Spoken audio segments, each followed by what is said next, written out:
Still in the Ways and Means Committee room. But I lost Wednesday, so it's the 13th. And Representative Mahali just joined us. Thank you. I think we have some questions about that final piece of moving the manufactured housing pilot from DHCD to the treasurer's office. Can you give us your thoughts on that, sir? We always knew this was going to be a kind of joint effort amongst various entities, and I still think it's a practical matter, it will be. The whole idea is aimed at rural Vermont, and it's trying to, as you know, aggregate small orders into a bigger order and then guarantee those orders. DHCD turned out not to have the people that they'd hoped they'd have to be able to do it. So I met with the treasurer and the treasurer's office, asked if they would do it. In some ways, they're kind of ideal because they already, the way they implement the 10% for Vermont, the way they implement it is they issue RFPs. And then developers apply, and then they have a group of people who are knowledgeable about development evaluate the development application to see, do these people really need the low interest loans? Because that's what low interest loans. So I asked them, would you be willing to take on this effort using the same kind of approach? And actually they were very willing, and they had a couple of interesting ideas. Remember what we're trying to do. We're trying to marry, I might use that word. We are trying to marry small developers in rural communities with major providers of off-site housing that's modular, that's constructed. And so their thought was, well, they would probably want to issue an RFI. These, how they're going to exactly do this, I think remains to be seen. But their idea was maybe they would issue an RFI, a request for information, to developers and say, how many of you are out there? Are you interested? I mean, maybe we'll run this up the flagpole and no one will salute. We need to try it out. And how many developers are out there, and what do you need? What is missing for you in this program? Would you be willing to use modular housing?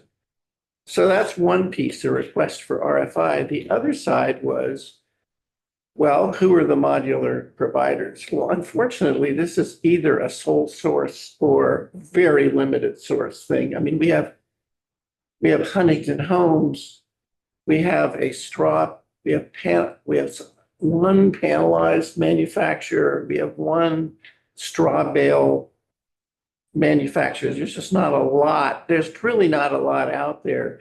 And so they said it would be really great if we didn't have to do a formal state bidding process, because with the developers, they're, if you will, applicants. It's not a normal bidding process. We're looking for people who will say, yeah, I would order 4 of these homes. But with the participating modular producers, there's only 3 or 4 in the state at the moment. I don't know. So that's. Mark, was your concern that's where your concern was with that section of statute forcing them or giving them the exemption for a single source contract, not having a budget bid? Right. Yeah. First of all, I don't see. I think as a practical matter, at some point, they're going to have to pick the developers. But I think that we're not talking about a lot. And frankly, I got to tell you, my biggest concern is, will any show up? I mean, this is Vermont. We do not have a lot. I mean, we're hoping we'll get a lot of people. And on the modular side, there's, like I said, just 3 or 4, I mean, at most. Right. The one specific thing you ought to know, which is really encouraging. I don't know if any of you is familiar with Huntington Homes. Yeah. I think it's important to get into the way that a business works if you want to have legislation that affects a business. they currently, they could easily double their capacity and maybe triple it. Their problem is at the moment, they have a real busy summer season and a really slow winter season. They can't increase their summer capacity if they have this hole in the winter. So what we're hoping is that we can put together an order and say, guess what? We got 40 homes for you. That fills up your winter. Now you can expand your summer. We're just trying to do the same thing with keeping snow over the summer. Yes. Yes, Mr. Chair. Does this still include the pilot, does that still include the possibility of bringing on another modular home producer? Do you mean modular or manufactured home? Like, for example, a manufactured home factory, is that what you're thinking? Yeah. By some small chance? Yes.